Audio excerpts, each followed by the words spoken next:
desert blind, whispers of a twisted mind, found paradise in hell, stories only he could tell.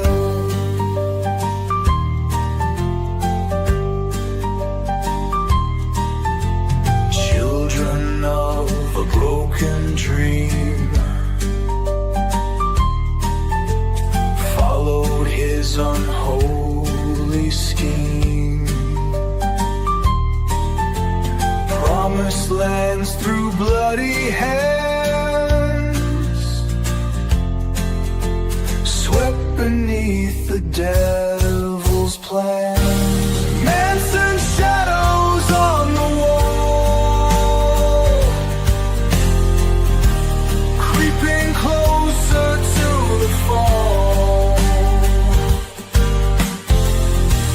Twisted preacher in the night, spreading chaos with delight.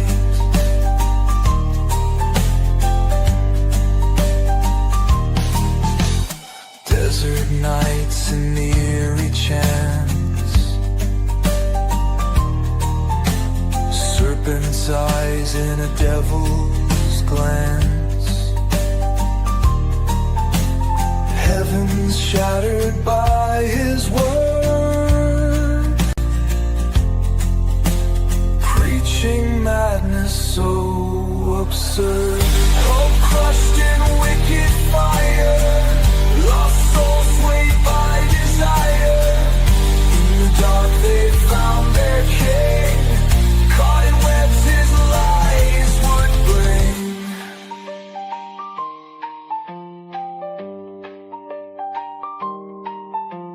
Children's laughter turns to cries, echoes of the night's disguise,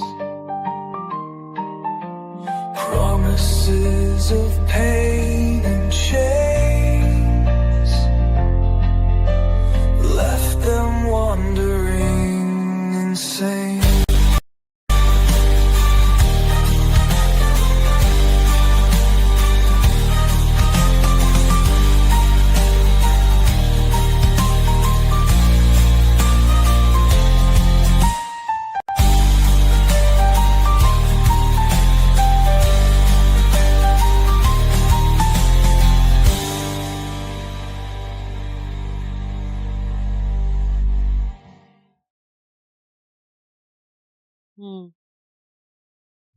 See, compensation. Yeah. Well, he really barely did say any more. All he said was he looked out and he saw two women by the pool, and he heard that line, "Stop, I'm already dead," which didn't get said by anyone until years later. I think Krenwinkle says it when she's interviewed for a documentary in the 90s, suddenly, yeah. But that, I didn't hear that before then at all, mentioned by anyone, I don't think. I'm pretty sure Susan doesn't say that at any point. I did read through everything she said, yeah. Yeah, me, I'm okay. Asking how I am. Oh, is your camera still not working? There you go. And your mic's muted. Yeah, I've got my external camera on. It should be going. So it's great to see. And also, you can hardly blame the police for treating him as a suspect initially. He was the only person still alive there. And he did have a shower in there. He could have had a shower. He could have done it and had a shower, couldn't he? Doesn't necessarily, it is possible.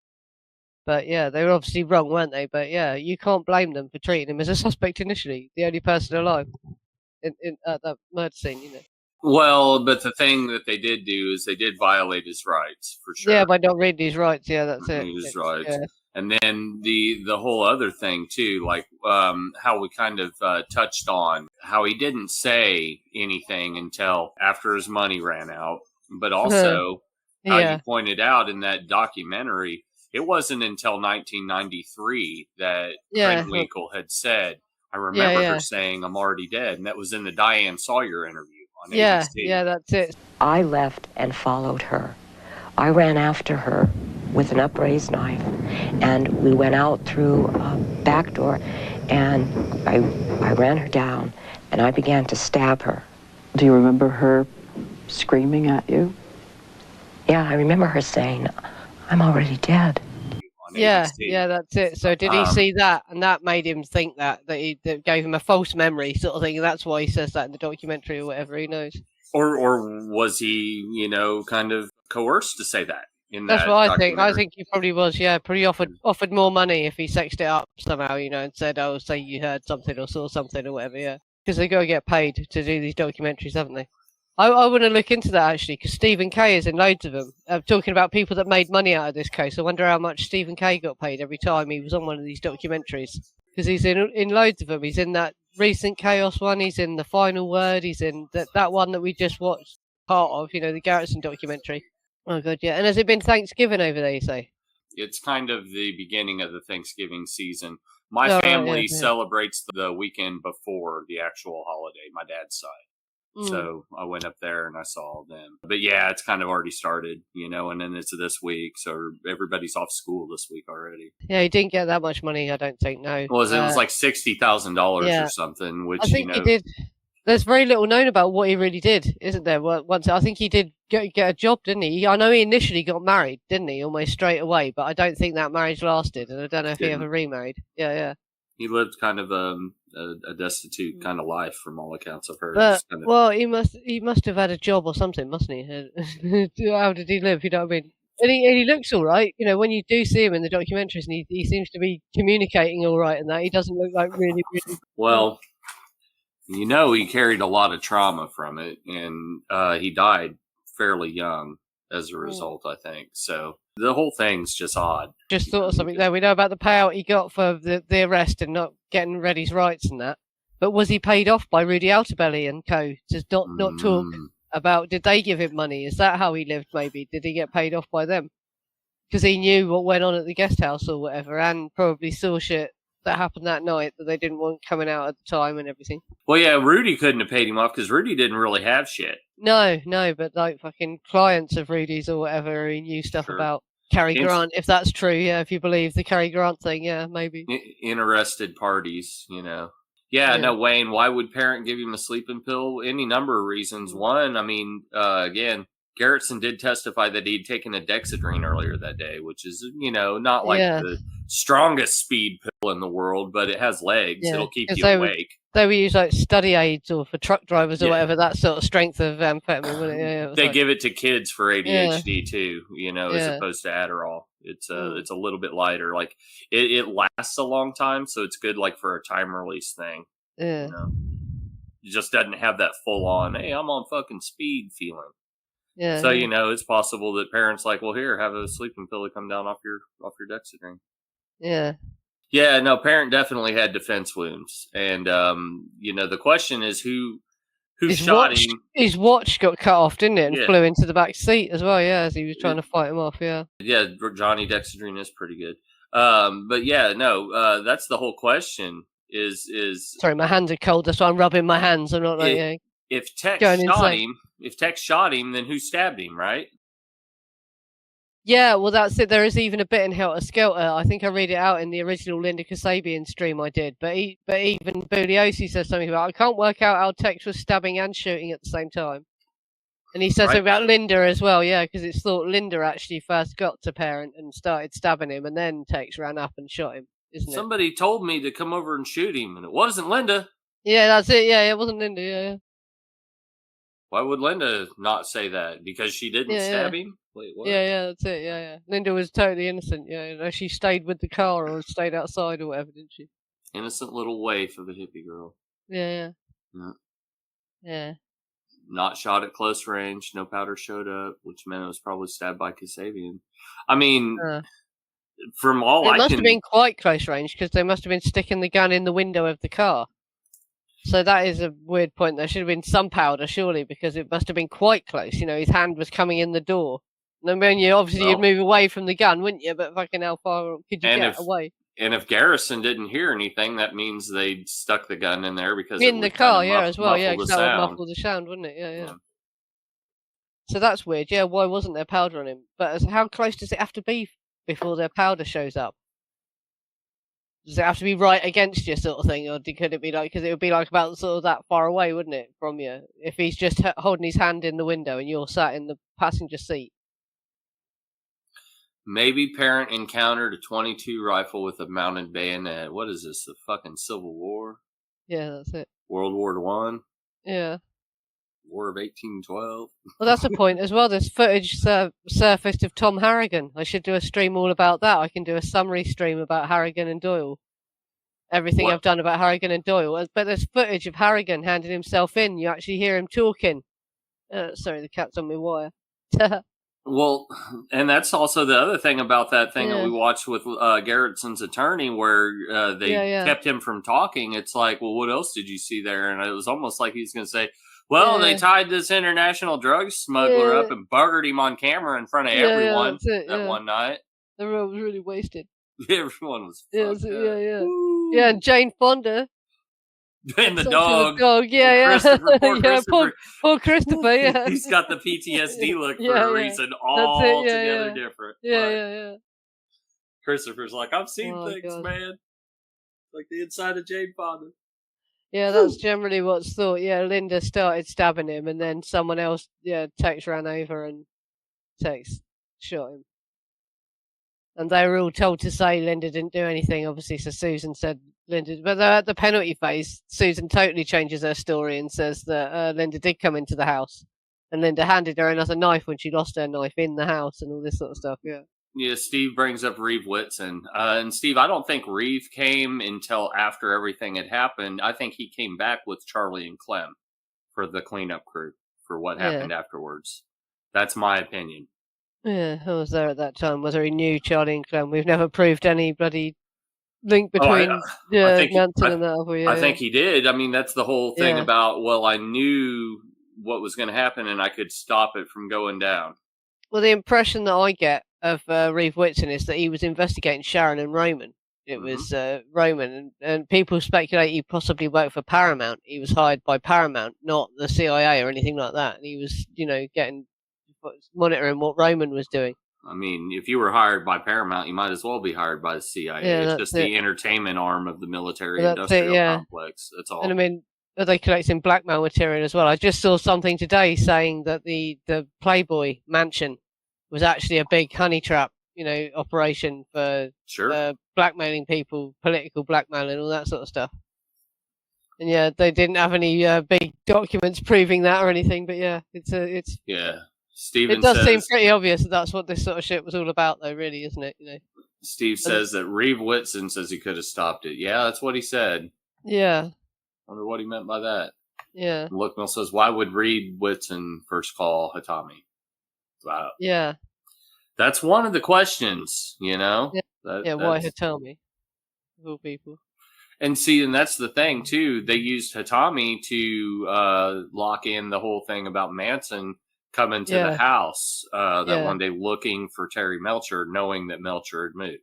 And Rudy Outerbelly talks about it as well. Says Manson asked him, where does Terry Melcher live now? So we know that Manson definitely knew Terry Melcher didn't live at the house. Sure.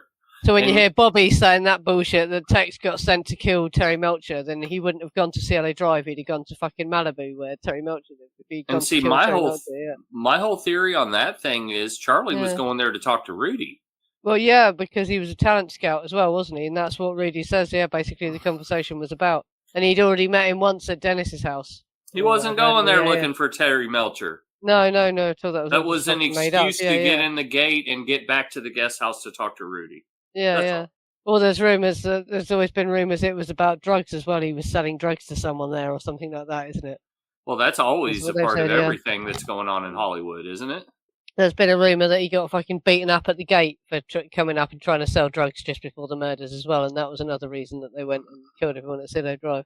I mean, my own experiences in the entertainment industry are very limited. They're limited to the music part, and they're limited to a pretty regional level of things. But that being said, drugs made the whole thing go on every level.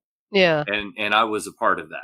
And Well, I there's know a lot for a of fact. money laundering done through the entertainment industry, isn't there? A Like that, lot of money laundering, and I mean, you just got to look Yeah. at it this way: whenever shows that aren't even real, and were just made up to launder a load of money that someone made selling cocaine, and really only Well, about 5 people are I there. mean, And my band got hired a lot as a write-off in laundering situations. But the reality of it is whenever you're moving from town to town to town, and you've got all these road cases loaded up with equipment, that's yeah, a really easy way to just stick some Mm. things in those road cases and get them moved to town and meet people at your show and pick yeah, up the money and just make the thing happen. Like you're already going to be there. So, yeah. Weirdly you enough, in know, the music industry as well, it's a good place for spies to I hide didn't, as well. I Because it's a didn't, good excuse for traveling all over the world. But I didn't support my lifestyle solely with the money that I made from playing music. Let's just say that. yeah, And that's reality. yeah, So to think that Hollywood's any different on any level yeah. is, that's naive. It's naivete. Well, They're Warren absolutely right. Beatty's biography says that Roman was selling drugs from when they had Patty Duke's house, because they rented Patty Duke's house. He was selling Yeah, drugs from the moment he got to yeah, Hollywood. and He they was said, selling and so drugs. it said Sharon was already used to having strangers in her living room all the time, coming around to buy drugs, sort of thing. Yeah.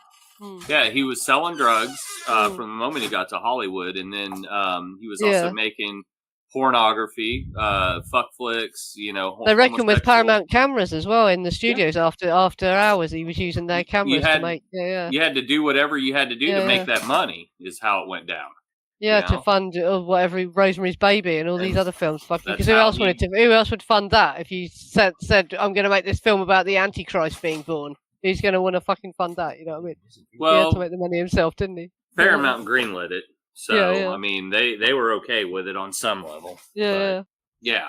So I mean the thing about it was they were surprised after it came out and it was such a hit, and then they realized what they had greenlit and what they had helped fund. Was that all these, because the entertainment industry's it's Jewish people. Yeah. Excuse me, in charge. And so what they did was they funded a dang movie that was basically about blood libel and bringing about the birth of the Antichrist, that Jewish people were doing this by a Jew who had escaped, World War II.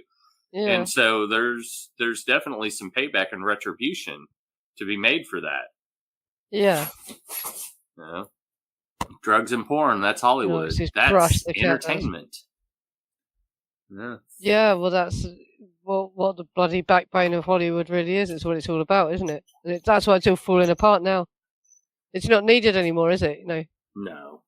And most people are waking up to the whole entertainment aspect of it, that it's just for your entertainment. It's not reality. And there's a distraction inherent in that. Yeah, it is just about distracting you from whatever's going on. And they also push messages through it as well, don't they? There's so much.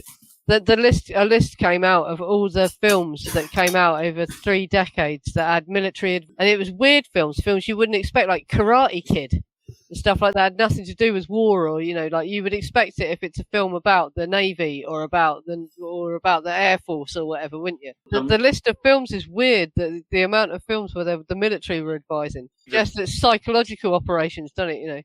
And the thing about it is there's movies like Ghostbusters, which were like kind of anti-government propaganda and anti-fascism disguised. And so they had to kind of take those franchises over and kind of rebrand them. And that's why you had that remake, about 10 years ago or whatever. So why introduce Garretson to the POS Manson? I don't know that Garretson was ever introduced to Charles Manson. Yeah, would he have known him? We've speculated before that him and Stephen Parent knew each other better, because he said he'd only ever met Stephen Parent once before he came up that night and all that, didn't he? And Stephen Parent had formed for burglary. He had as serious a criminal record as Susan Atkins. He had done time in juvenile hall. Even Stephen Parent. Stephen Parent was a thief. Yeah, that's it. And there's speculation that he wanted to nick Sharon Tate's stereo, and maybe they were actually initially involved in it when they thought it was just going to be a robbery. But when people started getting killed, Parent tried to flee. So they killed him, and Garretson said, well, okay, I won't say anything, don't kill me. That's why Parent was saying, I won't say anything. Yeah, that's why Parent said it, but it was too late. He'd already tried to run, so they didn't trust him, obviously, So Say anything about what? What do you know? Yeah. But that's all just speculation, obviously. So yeah. But there has always been speculation that they all knew each other better, and that Tex might have possibly known them because he was like a houseboy at Dennis Wilson's at one point, by the sound of things, you know. Well, Dean Morehouse lived at fucking CLO with Terry Melcher and Mark Lindsay, and that's when Tex met all of them. Yeah. So the idea that Tex had never been there, in fact, Bugliosi is willing to go so far in Helter Skelter as to say that Charlie Manson sent Tex there because he knew the layout of the house. Yeah, and that is mentioned in his psychiatry report and everything. That was even mentioned in court at the time. They weren't even trying to cover that up.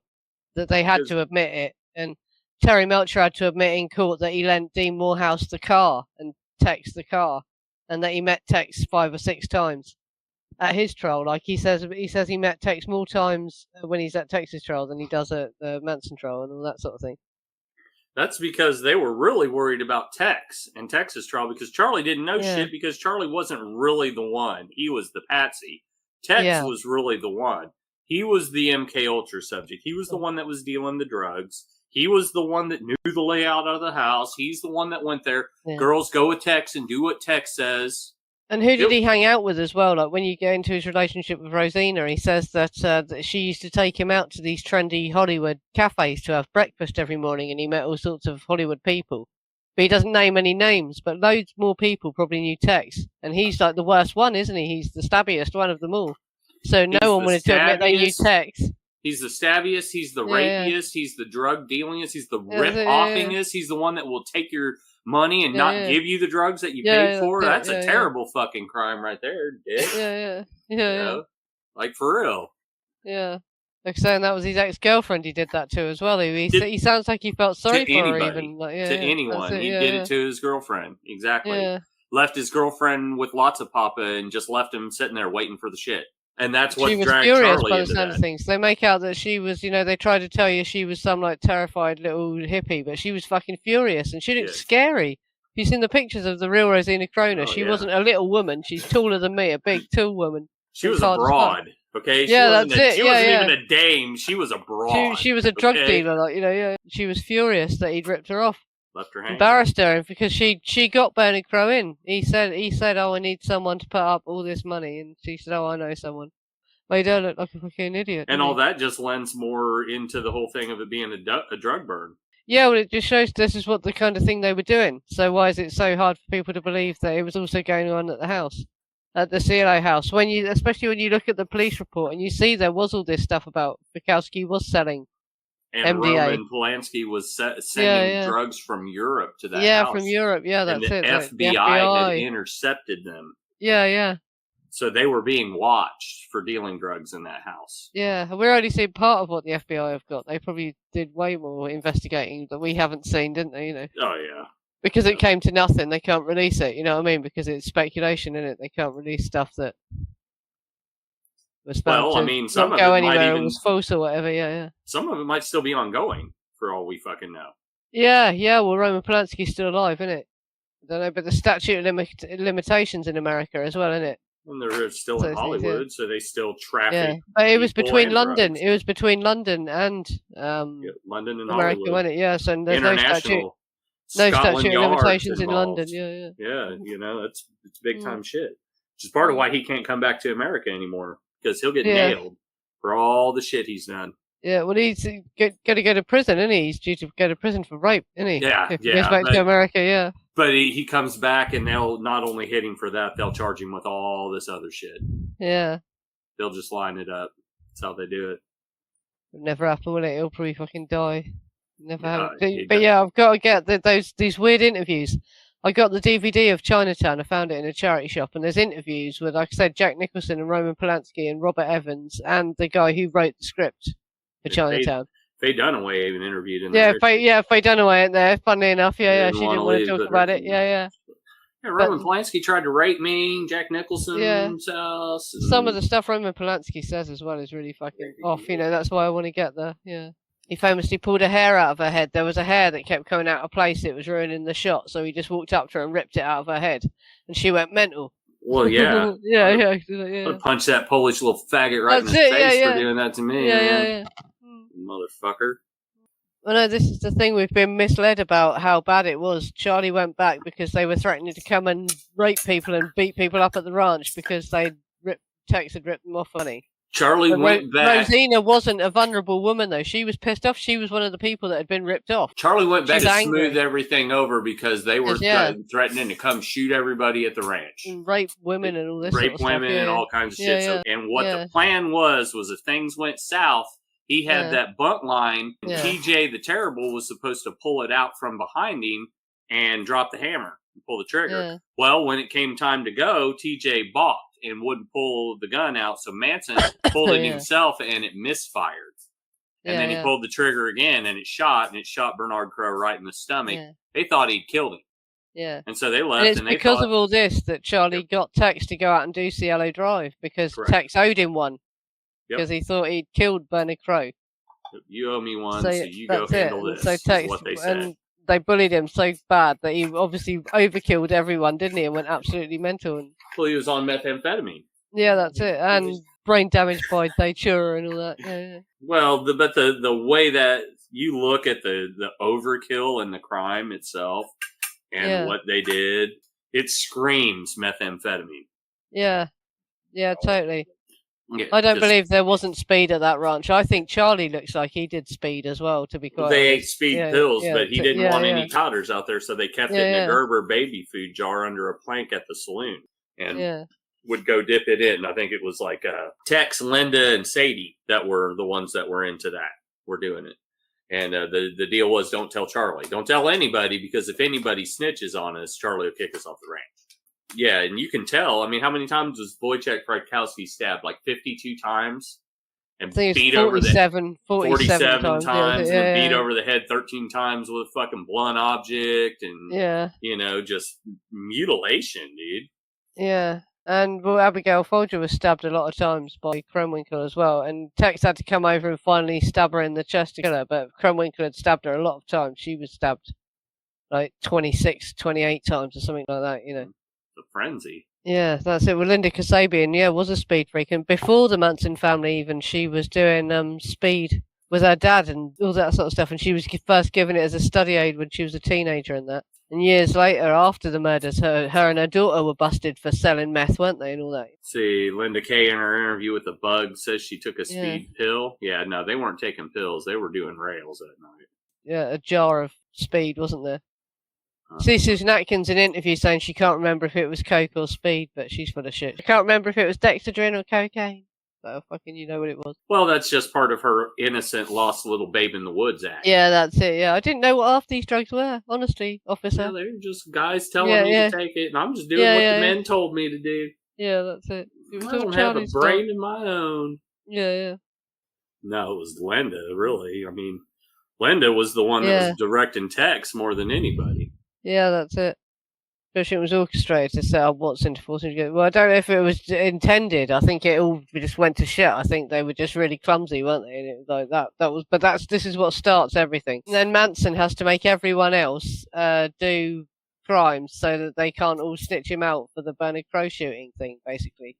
Which is what Bobby said in the Chaos documentary. Which makes sense, but then he says stupid stuff like, he sent Tex to kill Terry Melcher. And though he went to Cielo Drive, even though we know Charlie definitely knew that they didn't live at Cielo Drive anymore. Johnny Rogers says there must have been like 8 Tex Watsons that night because Tex killed everyone somehow. Yeah, that's it. Nigga, he was on speed. That's how that works. If you're doing methamphetamine, it seemed like there was 8 of him because he killed everyone because he was everywhere. Because Abigail Folger was getting stabbed by Krenwinkle as well. And the other girls were probably restraining them. Well, I don't believe Linda wasn't involved. I think Linda was probably involved as well. Well, Sadie even said that Linda came in and gave her a knife. So we know that whole Linda never went in the house that night was bullshit. Yeah. Garden chasing people around as well and helping hold people down. Round people up. And I don't buy that for a second. Yeah. I think that's just another part of that helter-skelter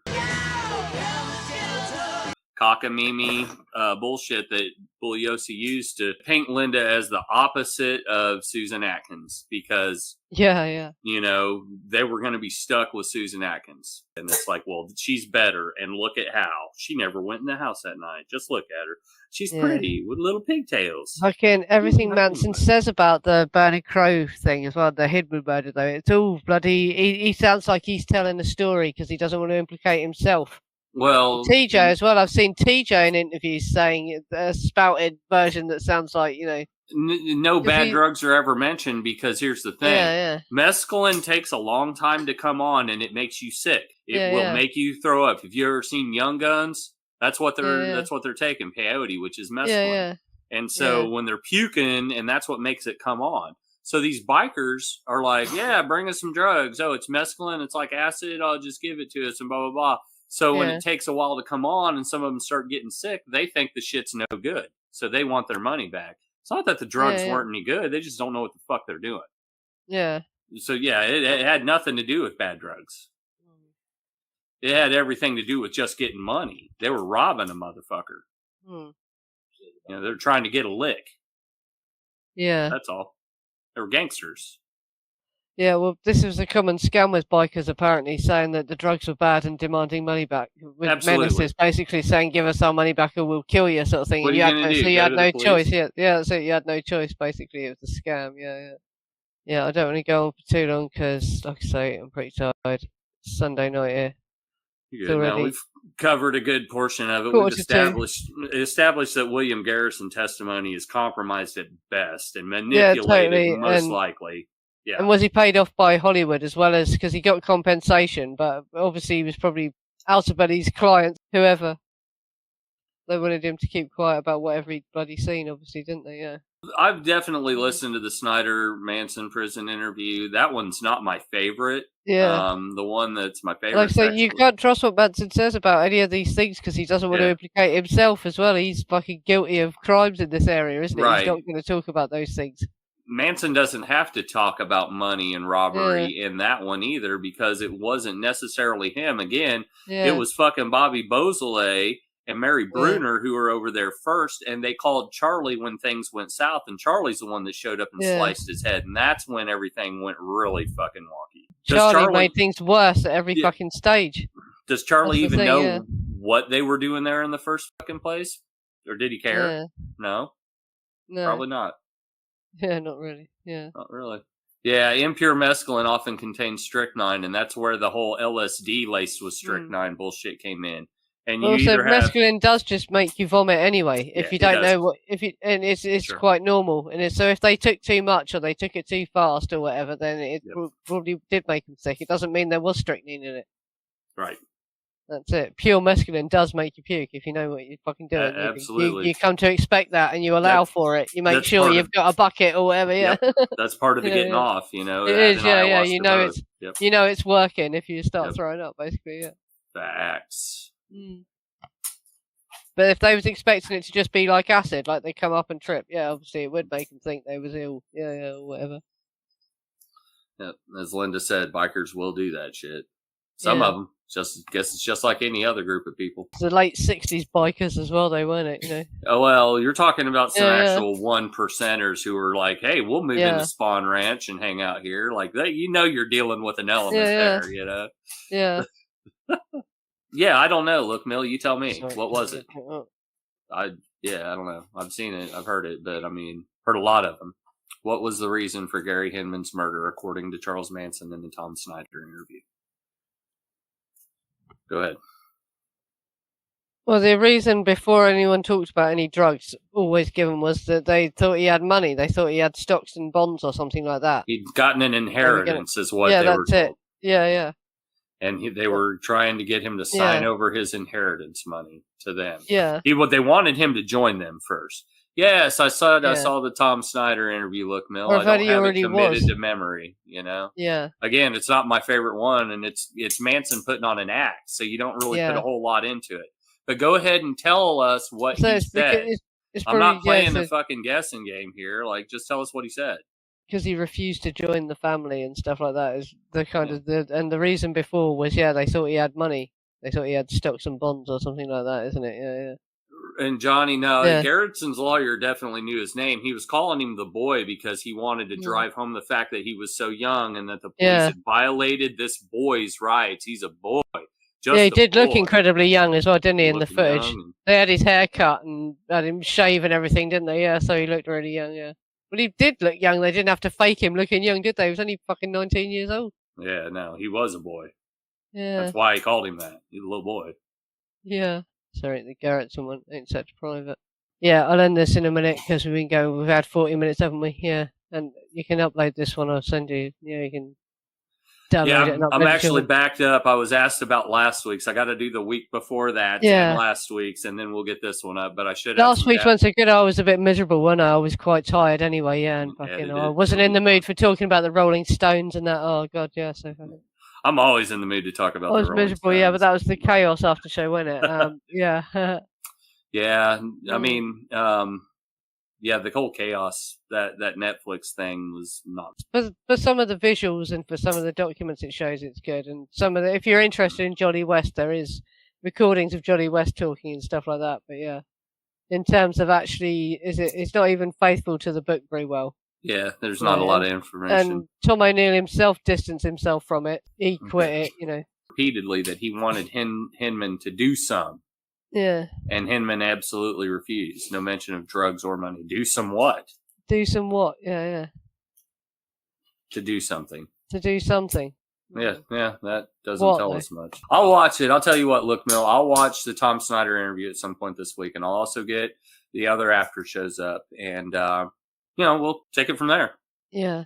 All right. Come on down. Get off computers. Get off tracks. If you got out of here, there are a lot of people who think you'd go start killing people again. Again? Mm-hmm. Well, you guys are misinformed. I haven't killed anyone. What about Shay? What about him? Well, what about him? He got killed. Well, the word is you killed him. Word is you stabbed him. What does it feel like to kill somebody, Charles? Word is that you're an old woman. Word is you have turkey in the sky. Word is, I don't know what word is. Somebody else tell you that. I didn't tell you that. Did you kill Shay? Hell no. Did you cut Hinman's ear off? How'd that feel when you cut his ear off? I felt bad. Truth is fun, though. Isn't the truth fun now when you can... Sure. You cut his ear off. What did it feel like? Fun? My goodness. What did it feel like when you cut his ear off? Huh? Tell me about it. Come on. What did it feel like? Yeah. Well, I had done what he said for about 20 years. I'd done everything he told me to do. And I got to thinking, now, why don't this guy do something I tell him to do? And he said, no. I said, well, how comes I'm always doing what you tell me to do, but then you never do what I say do? And he said, well, blah, blah, blah. So I said, now you do what I say. And he said, no. I said, you do exactly what I say. And he said, no. I'm telling you. I'm not asking you. I'm telling you. You do exactly what I say. And he said, wow, where'd you get that? I said, I got it from my father in prison. He gave it to me. I had a little charm bracelet I used to carry it on when I was about that big. Mm-hmm. So skip that for a second. Yeah. Why was it so important for him to do what you say? Why do you like having people do what you want them to do? Why do you want to control them, Charles? Wait a minute. No, I was asked. The dude asked me, says, you my brother? I said, yeah, I'm your brother. He said, how much are you my brother? I said, completely. See, if I'm going to explain it to you, it's not going to be that easy. So you're going to have to bear with me. So, Bobby said, he was a young dude, and he said, I'm your brother. I said, okay. Bobby? I'm your brother. Beausoleil. I just got out of prison. Wait. Yeah. Let me interrupt you for a second. Yeah, well, then we're gone with that thought. No, because you're getting on Then we'll go to another one, and then you make me look crazy. No. You can make yourself look crazy, Charles. I can't make you look crazy, and please believe me. All right. I'll believe you, and I'll put it in my left-hand pocket for later. Let me take you back to you wanting this man, Hinman. I cut the dude's ear off because he was over Bobby. And Bobby was a youngster and really didn't know what the hell he was doing. And he was a kid, and he never had no man show him nothing, see? So I was telling the boy, I said, the guy, he says, you got my money. I said, go and get the money or leave him alone. You're taking me to another story. No, I'm trying to tell you the same thing, and we'll be here for 1,000 years unless you let me finish it. No. We won't be here for that long at all if you'll just speak to this one point. What is it? Why cut the dude's ear off, man? That's the point. I didn't ask you that. I said, why was it important to you to make Hinman do what you wanted him to do? Because and if he one had a follows gun. your okay, and if one follows your story through the times on the ranch down in Southern California, it was important for Charles Manson to be a leader, to have people follow him. Come on, district attorney. See, you're full of brainwash. That's a district attorney. I'm nobody's leader, and I'm nobody's follower. I got a parole officer. I got a sleeping bag and a guitar, and I'm staying at an old blind man's ranch. And that's about the extent of it. All this occult, all that hocus-pocus stuff that you guys are playing, I don't know nothing about all that. You know nothing about something called Helter Skelter. You know nothing about I know about Helter Skelter. It was a song that some people sang. And that's all it was. And some other kids picked it up in their minds. And they said, what do you think Helter Skelter is? I said, well, I get out of the penitentiary in the 50s, and everybody's going thump, thump, thump, and they're walking like that. I get locked back up, I get out in the penitentiary in the 65, and it's going thump, thump, thump, thump, thump, and I get locked up again, and I come out in the 69, it's going thump, thump, thump, thump, thump, thump, thump, thump, singing. Wow, man, wow. Wow, what? Wow, what? Come on, well, keep going, Charles. I was a beatnik in the 50s before the hippies came along. You know, I cut a rut down through Acapulco, and I smoked Acapulco before you knew what it was. And I lived in the Tombs, and I was in the Cook County Jail in Chicago when you were playing cricket in high school, see? Like you live in another world. I live in street people's world.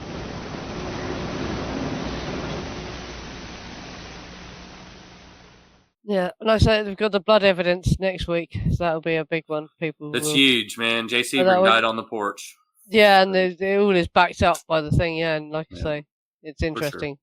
Sure. Yeah. All right, looking forward to it. Anyway, yeah, I'll end it because I'm pretty knackered, like I say, and yeah, look forward to next week. Anyway. Be safe, y'all. Yeah, see you all later. Thanks for coming. Good night. Bye.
Turning Point. Tonight, the Manson women. Inside the murders.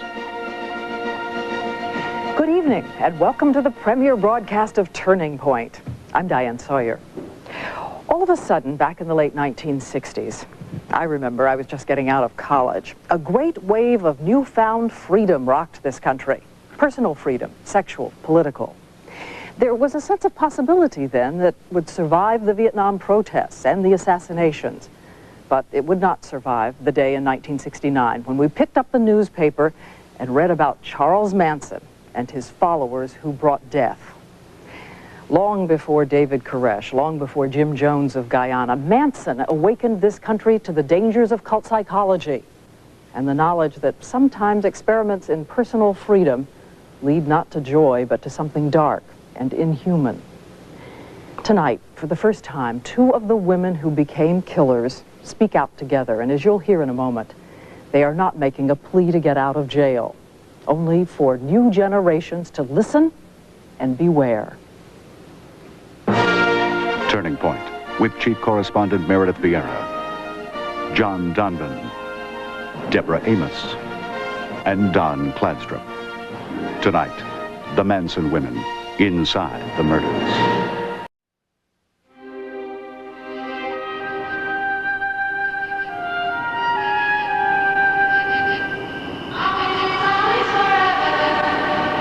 On a hot summer night in 1969, at a house on a hill overlooking Los Angeles, some of the same girls who once sang sweetly about souls locked in harmony unleashed helter-skelter. I ran her down, and I began to stab her.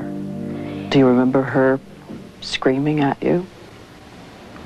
Yeah, I remember her saying, "I'm already dead." The next morning, Jerry DeRosa was the first officer at the scene. It was very quiet, and the only thing that I can recall hearing were the sounds of the flies that were on the bodies. DeRosa was one of the first to try to comprehend the savagery that brought an end to the decade of love. The words pig were written in this area in blood on the front door, and the door was ajar A mocking salute written with the blood of a beautiful young actress named Sharon Tate. What did you see when you came in? A large amount of rope that was on the floor. One end was around Sharon Tate's neck, and then it looped up over the rafters here, came back down to the floor. She'd been stabbed multiple times. The next night, more murder in another part of town. A wealthy businessman, Lino LaBianca, and his wife, Rosemary. I knew that people would die. I knew that there would be killing. In all, 7 people were butchered in the Tate LaBianca murders. When the killers were finally arrested, among them 2 young girls with long hair and wide eyes, who said they did it with joy for a man named Charles Manson. This is how we remember them, frozen in time, laughing at murder. The girls the prosecutor called mutants, monsters. Pat Krenwinkle is now 46 years old. Leslie Van Houten, 44. They have spent almost 25 years in prison, living with what they did. I think that the violence in us is somehow nurtured and brought out and brought forth. You know, it didn't happen overnight. He spent a lot of time taking middle-class girls and remolding them. I only did what Charlie wanted. That was the whole thing. I never told anybody to do anything other than what they wanted to do. And if they wanted to do murder, that was okay with you? That was none of my business, woman. I'm a convict. I'm an outlaw. I'm a rebel. I'm not a Sunday school teacher. Charles Manson, now 59 years old, still wearing the swastika of defiance. His intensity, a reminder of the power he once held over 2 ordinary girls from Southern California. Patricia Krenwinkle's father was an insurance agent, her mother a homemaker. She was the plain, quiet girl who got average grades and sang in the glee club. In the summer of 1967, Krenwinkle was an 18-year-old secretary living with her older half-sister and drifting into the new freedoms of the time. I was smoking a lot of marijuana hash, and I had, at that time, I've already used acid a couple times. Were you a bad girl? No, I wasn't a bad girl. But at that time, drinking and using drugs did not seem unusual because I was doing it with my high school friends. Oh, yeah, I got it. One afternoon, she visited a friend of her sister. And Charlie was there, and he was playing the guitar. And so I was introduced to him there. He said he didn't have a place to stay, so my sister invited him to stay with us. Clang, bang, clang, went the big iron door. This is the voice of the man she met that day. Charles Manson, then age 32, amateur singer, songwriter, and ex-con. 9 other men in that cell. Only 5.5 months earlier, he had walked out of prison after spending more than half his life behind bars. As a boy, he was booted around from foster homes to reform school. His mother had been in jail for robbery. His rap sheet included everything from forgery to pimping. For Charles Manson, Pat Krenwinkle was a very easy mark.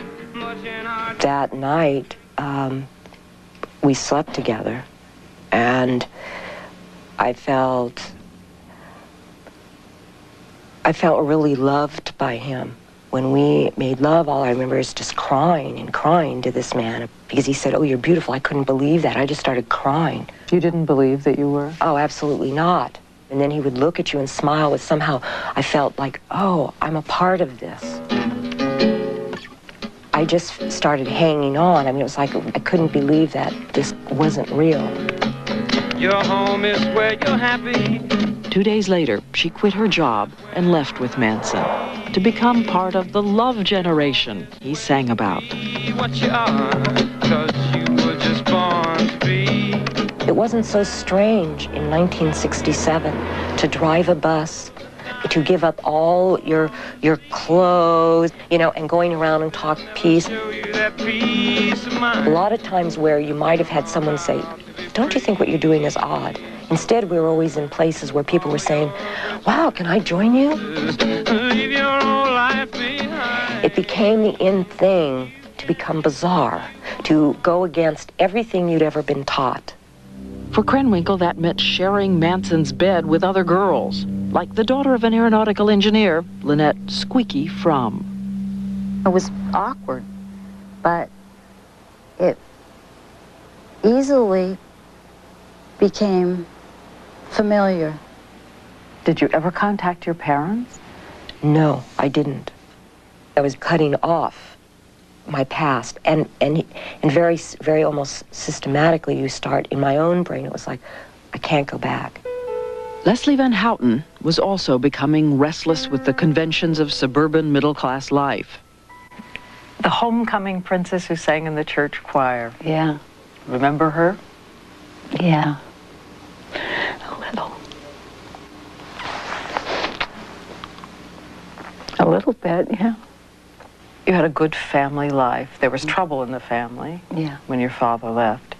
But you had so much going for you then. I seemed to want more living out of life than what was expected of young girls at that time. Drugs, sex, you know, breaking away from the norm. A year after graduation, she heard about Charles Manson. That he was like Christ, and he had the answers, and that I just really needed to go and meet him. And when you first saw him? For as twisted as it all got, you know, I really think that I felt that I had met someone that, by being around him, would have a positive change. By 1968, Manson and about 25 followers were camping out on a ranch north of Los Angeles. They provided care for the 80-year-old owner and his horses in exchange for living space. You don't call it a family, I know, but the group of you, what was the main thing that it was about with all of you? One day at a time. We played a lot of music, we rode, we did a lot of things, but we lived today. We lived in the day and the now. You could absolutely not talk about your past at all. And one thing we didn't have is watches. And the whole idea was to let time disappear. There was no time. We gave up our birthdays.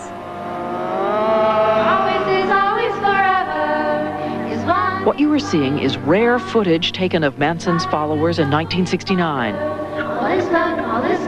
The song is sung by some of Manson's girls. To them, life at the ranch seemed like a game. Liberate yourself, lose yourself in Charlie. It was so wonderful that it scared us. One of his things was to stop you during the day, and you'd put your palms up to his, and then he'd move them in any direction that he could. Or he'd make a series of faces, and then you were supposed to try to keep up with them. And the whole thing was always geared toward just complete mirroring of him. And they would sit as a group, naked, for countless hours, taking acid trips. Manson would pass out the LSD and reinforce his message. You have not made it yet. You have not made it to become me, because I am the perfect one. And that's basically what all of it was about, was taking on his will. And how often was the acid? Well, we took hundreds of trips together, so. And the tales of the nightly group sex? And there was at times basically group sex. But it was always very planned, because it was a means of control. When he'd have different men that he was trying to initiate into the family, try to bring them in, he would offer them whatever women he had. If a man wanted you, you went with him. You couldn't resist. He was an excellent pimp. One of the things that the women have said is that you used them as bait for the men. Isn't that what women do? Isn't that what women's for? Women receive men and reflect men. Man hold dominion up over woman. It's been that way since we grunted and we came out of caves. You had them thinking you were Jesus Christ. How did you do that? Just being myself. All men are Jesus Christ.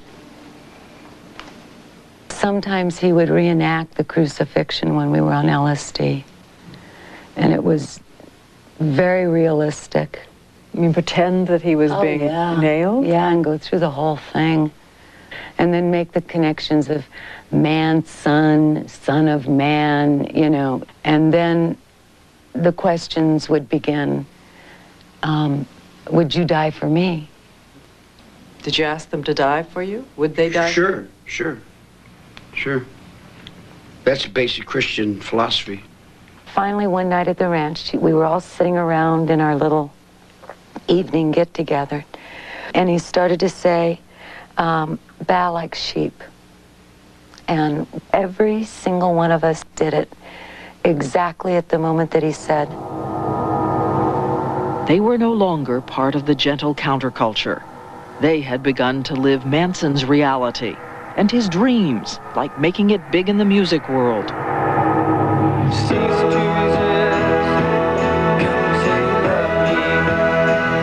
Dennis Wilson and the Beach Boys had recorded one of his songs.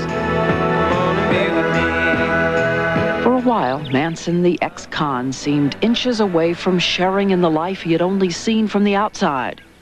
Though he never got the record contract he wanted, Manson says, several times he came to this glamorous house on the hill occupied by a prominent recording executive. They didn't have anything that I didn't have. They had a lot of money, they had a lot of fame. Money. I got all the money I need. I'm a gangster, woman. I take money. He was a man who I think felt that society had totally dumped him. I think he felt a rage and a hatred for society. And the women say early in 1969, Manson found an anthem for his rage. The Beatles' new White Album, with songs like Helter Skelter, Piggies, about the white establishment in the suburbs clutching their knives and forks, and Revolution Number 9. Manson told them it was written for him. Somewhere in one of the songs we were supposed to hear them saying his name or something. And, you know, we'd listen to it over and over and over. Number 9, number 9, number 9. Number 9, number 9. You know, and then he was real involved in Revelations 9. He said the biblical prophecy of the apocalypse was at hand. And he said news reports about riots and black militancy proved it. He called on his followers to get ready for what he called Helter Skelter. Basically, he thought Helter Skelter would be what? It was going to be a racially motivated revolution, and that the blacks were going to control and take over the power. And the only way to survive the coming Holocaust, Manson said, was to prepare for war. For that, they needed money. Did you take part in the burglaries? I only did one, my father's. I robbed my father's house. He began testing to see which of his followers had courage and obedience. He'd stand up against a tree and he'd throw knives at me. He's thrown hatchets at people. Do you trust me? Do you love me enough? You know, stand up against that tree. So that when he threw the knife, you know, I did that kind of thing without hesitation. Manson said death was not the end of life, it was just another high. Although the women didn't know it, by the summer of '69, one of Manson's men had already murdered someone. And Manson himself had shot and nearly killed a black drug dealer. He began to feel very paranoid. We started to have a lot more guns at the ranch and knives, and people were on lookouts. We were pretty much all running on definite fear. And he asked us constantly, each one of us, you know, will you die for me? Will you be my finger on a hand? Will you be me? I want your will. August the 8th, 1969. The women say by that day Manson had made it clear they might have to ignite Helter Skelter themselves. But Manson says he was mostly concerned with bailing a follower out of jail and called a meeting to say, get the money. They said, how do we do it? I said, don't ask me how to do it. I don't want to be no part of no conspiracy. But however you do it and get it done now. If it don't get done, then I'll move on it. Do it. Get it done. And these were people that you had talked about Helter Skelter. You had talked about bringing the vengeance of the world down on people. You had told them. Sure. You had told them that to kill others was to give them life. Yeah, exactly. But you didn't expect them to go out and do this. No, wait, whoa. I don't live in anticipation, woman. I live on now. Charlie came and woke me up, and he said, "Get up. I want you to go somewhere." And so I did. Why did you do it? I was following Charlie's orders, because they were Charlie's orders.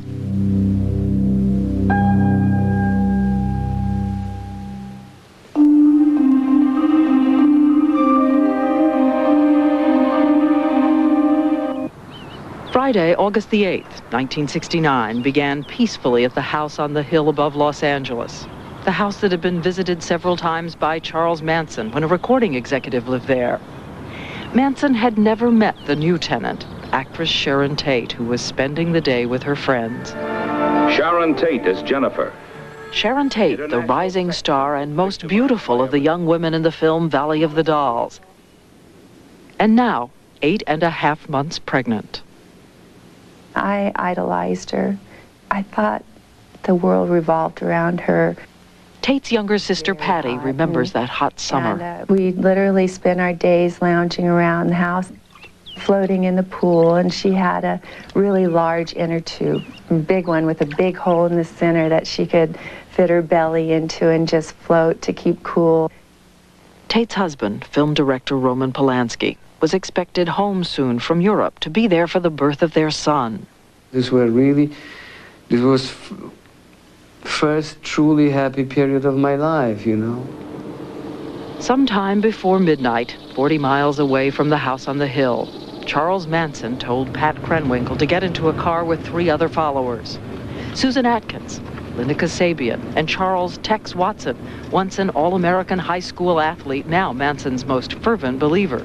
And he said, "Do everything the text says." And we were off. Watson says Manson had given him explicit instructions where to go, to kill everyone there, and to do it memorably. Did you tell Tex Watson what to do? No. Did you tell the women to go with him and do what he said? Yeah, I told him go do what Tex said. Yeah. Why? Why were you telling them that if you didn't even know what he was going to do? That's the line I was walking. When they arrived at the house on the hill, Watson told them their assignment was murder. This is Pat Krenwinkle's first interview in 25 years about what happened. It took a long time to break it all down because, my God, to take a look at what I had really done. It was just after midnight when the 4 Manson followers pulled up to the gate. Tex had gone and he went up a telephone pole and cut the lines. Then they all climbed over the gate.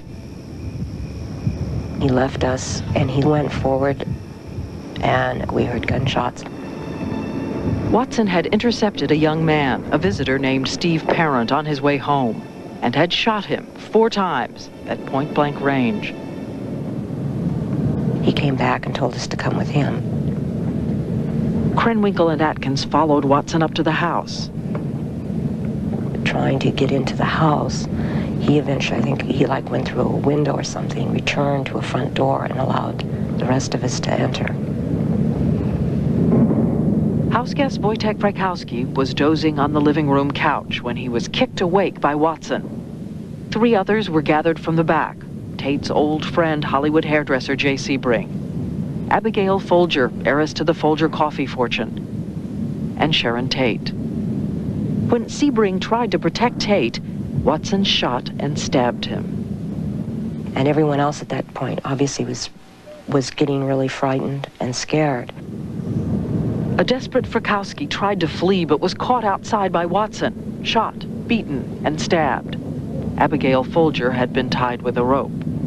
Abigail Folger started to get herself undone, and she took off. And at that point in time, I left and followed her. I ran after her with an upraised knife, and we went out through a back door, and I ran her down, and I began to stab her. Do you remember her screaming at you? Yeah, I remember her saying, "I'm already dead." Inside, as Sharon Tate begged for the life of her unborn child, Atkins says she stood by while Watson stabbed Tate over and over again. Death was everywhere. But you're in part of this horrendous dance. And it was like, no matter what or anywhere I turned, it wasn't going to stop. Krenwinkle says Watson sent her to check the caretaker's cottage to kill anyone there. But when she got to the door, she stopped. When I looked around, I knew this is wrong. It was like an echo from way back that said, wait a minute, this has finally gone into total madness. 5 people were dead. All the murderers took was $70. When I got back to the ranch, we got out of the car, Charlie came up and asked everybody how it went. But that was the first time I looked at him and I said, Charlie, they were so young. She might have said that, and I might have been so stoned I don't remember. They said you asked, do you have any remorse? Yeah, I did say that to him. I said, do you have any remorse for your actions? When you go to war against an enemy, you go to war for God and country, and you give your life to that cause. So that night they were going out to fight the war. They were going out to fight the war. All he really ever said after that was, don't tell anyone. Yet the next night you were there again. Yeah, Charlie definitely had me go the second night. And you knew what was coming again? Yes. You didn't say no? No. And at that point, I felt so dead inside, it really didn't matter. Manson also summoned Leslie Van Houten, who had not gone the first night. He asked me, do you believe enough in what I say to know that this is something that has to be done, or something to that effect? And I said, yes, I do. I didn't walk right up and say, may I go? But I think everything on my face said that. Once again, a group drove toward Los Angeles, only this time, Manson was at the wheel. Manson told us he chose this residence, the home of a supermarket chain owner, because he'd once been to a party at the house next door. Inside, Rosemary LaBianca was getting ready for bed, while her husband Lino was reading the Sunday paper with its headlines about the Tate murders. Then Manson walked in the door. And I seen a guy sitting on the couch. And I laughed at it. He said, hi. I said, hi. And Tex came in. Manson gave Tex Watson leather laces from around his neck to tie up Lino LaBianca. Then Manson left without leaving any fingerprints. I told the other dudes, I'll see you later, man. You know, like, I'll catch it on the run, man. I'm gone, man. And I split, man. Did he leave instructions? Yeah. He told Tex, don't scare them like last night. Yeah, I remember something like that, but I don't remember exactly the right words. If you're going to go to war and you're fighting your enemy and you kill him when he's afraid, you know, it's a bad omen. It's bad. Why did you leave? Why did you leave them there? Okay. I keep a close watch on this heart of mine. I walk a line.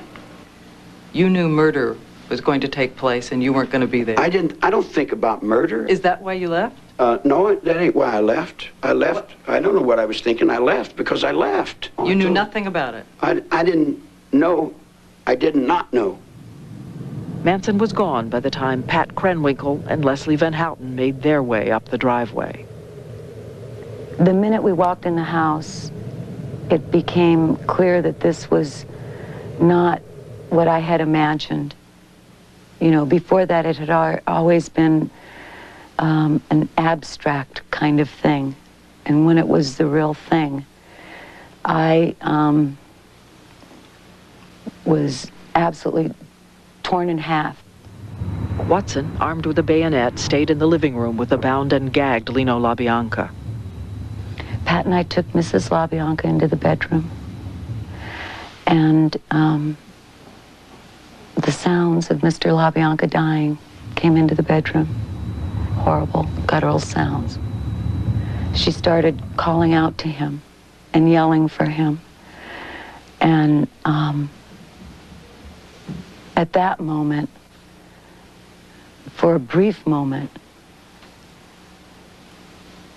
I realized, you know, these are people that love each other. And Tex came in and killed her. And then Tex turned me around and handed me the knife, and he said, do something. Because Manson had told him to make sure that all of us got our hands dirty. And I stabbed Mrs. LaBianca in the lower back about 16 times. And there was no pity? No mercy, no. No. Before they left, Tex Watson stopped to take a shower. The women took a snack of chocolate milk and cheese. And then... It had been said by Charlie to make sure that there was all these witchy signs. And I went, and Mr. LaBianca was already dead.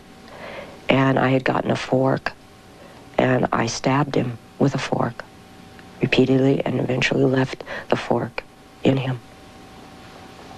And then I wrote words all over the house. Helter Skelter. Helter Skelter. And Rise. Rise, and I think there was something else. Pigs, probably. Did you tell the women to do their witchy things? I said, if you're going to do something, leave something witchy. Just like I would tell you, if you're going to do something, do it well. And leave something witchy. Leave a sign to let the world know that you were there. I just want to clear up. You're not saying that drugs were the reason you did what you did that night? No. You hadn't taken them that night? You weren't fueled by acid that night? No. In the end, Abigail Folger was stabbed 28 times. Frykowski, 51 times. The LaBiancas a total of 67 times. I think for most people, the inconceivable thing is, apart from murder, the savagery of it. Who are you, they would say, that savagery could live in you? I don't believe any of us had any concept of really what we were doing. In other words, I don't even think we know how to define what brings death. We were so locked in, like, it's just like, okay, just somehow, if I just keep doing this, this will make death. This will bring death. How do you live with knowing that was inside of you? It's not easy. If anything, the older I get, the harder it is. Mrs. LaBianca was younger than I am now. I took away all that life.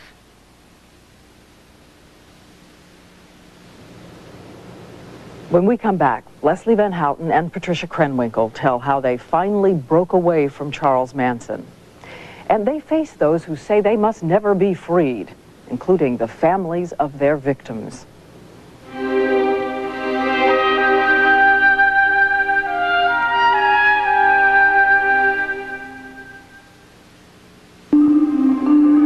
Turning Point. The Manson women. Inside the murders. When we come back, Charles Manson sees the women who killed for him for the first time in 25 years. We went as far as we could to somehow do his will. She got a hold on me. Turning Point will continue after this from our ABC stations. The Murders continues. Although no one knew it at the time, something changed forever in the heart of America with these headlines. With these pictures. With these faces of grief. I remember my mom walking into the doorway, into the den, and she held on to both sides of the door and fell to her knees and said, my daughter's dead. Roman Polanski returned from Europe to bury his murdered wife and their unborn son, only to discover people in their terror had begun blaming the Hollywood lifestyle of the victims. Sharon not only didn't use drugs, she didn't touch alcohol, she didn't smoke cigarettes. When I read those reports, I felt like they killed them for the second time. Because they turn all those victims to the monsters as though they were responsible for their own death and not the perpetrators. After 4 long and anxious months, Charles Manson and his loyal killers were arrested and brought to trial. On the left, Susan Atkins, Pat Krenwinkle in the middle. On the right, Leslie Van Houten. Manson was still calling the shots, with his faithful followers outside the courtroom. We're going to stay here until Charlie's out. And inside. Every day we'd meet and he'd decide, well, today I want you each to stand up and hold your hands in some stupid symbols. You're going to get up and scream, the old gray mare. You're going to get up and burn an X on your forehead. Right, burn an X in your head. The X is still visible. A little, or a lot. A lot. Oh, okay, I don't even see it anymore. I figured as I age, it'll look like part of my aging. And there wasn't any sense that you cared at all about what you had done. Yeah. If you had a conscience, if you had begun to feel it, where was it then? Not then. Not then. The women say they took the stand on Manson's instructions and took the blame for everything. To this day, Manson insists he is innocent. Charles Manson has said that he never ordered anyone to do anything. And indeed, he was not there at the time of the Tate murders, and he left before the LaBiancas. Is it possible that either he was misunderstood or that this was someone else's initiative? Oh, Charlie's just absolutely lying. There wasn't one thing done that was even allowed to be done without his expressed permission. And I think that it was a very neat little package that he did to make sure that everybody else did his dirty work. That's your tactic. Guilt. To say that you stayed clear of it when you were responsible. I did stay clear. I did stay clear of everything. But they say you didn't because they were acting for you on your instructions. No. And under your influence. Well, maybe influence, and they might have thought it was my instructions, but I wasn't directing traffic, lady. But at the trial, the prosecutor, Vincent Bugliosi, had a star witness who said Manson was in charge. Linda Kasabian, who was there both nights of murder and who traded her testimony for a promise of immunity. You recall her testimony in court today was that he was the one that was ordering everyone to make love. The trial lasted 9.5 months. The verdicts for all, including Manson, guilty. The sentences, death in the gas chamber. Van Houten, Krenwinkle, and Manson had shaved their heads in defiance. They reported that you and Pat smiled. That they gave you the sentence. Oh, probably. I was expecting it. The death penalty for me at the time seemed, it almost justified my not having to deal with what I had done. It was the eye for an eye. Bugliosi still believes what he argued at the trial, that Manson may have directed them, but something monstrous inside the women made it possible for them to kill. In the deepest recesses of their soul, there's something in there that they have that you and I don't have. Now, why do I say that? Because you and I would never have done what they did. Sometimes it's been easier for me to live with myself the way the prosecutor defines me. It's almost been easier to say, you're right. No good from the day I was born. 10 months after the trial, the death penalty was abolished in California. The sentences commuted to life behind bars. It took years at a state prison near Los Angeles, the women say, for them to break free of Charlie's reality. At first, it was flashback images coming at me, frightening, melting images before I would fall asleep. And I knew that I was going to have to deal with what had happened. Do you have nightmares? No, it isn't in my sleep because I've incorporated the loss in my days. Every day I wake up and know that I'm a destroyer of the most precious thing, which is life. And living with that is the most difficult thing of all. And I do that because that's what I deserve, is to wake up every morning and know that. What kind of punishment do you deserve? What is enough? I don't know when enough punishment will be enough for me. That issue comes up at parole hearings for Manson and his followers every few years. This is a subsequent parole consideration hearing for Leslie Van Houten, CDC. Van Houten and Krenwinkle have been model prisoners, holding down jobs and counseling young people with drug problems. At each hearing, the victims' families are allowed to attend. Because it is terribly difficult to deal with this. The women are usually asked to recount the details of their crimes. No matter what I do, I cannot change 1 minute of my life. There is nothing more I can do outside of being dead to pay for this, and I know that's what you wish. But I cannot take my own life.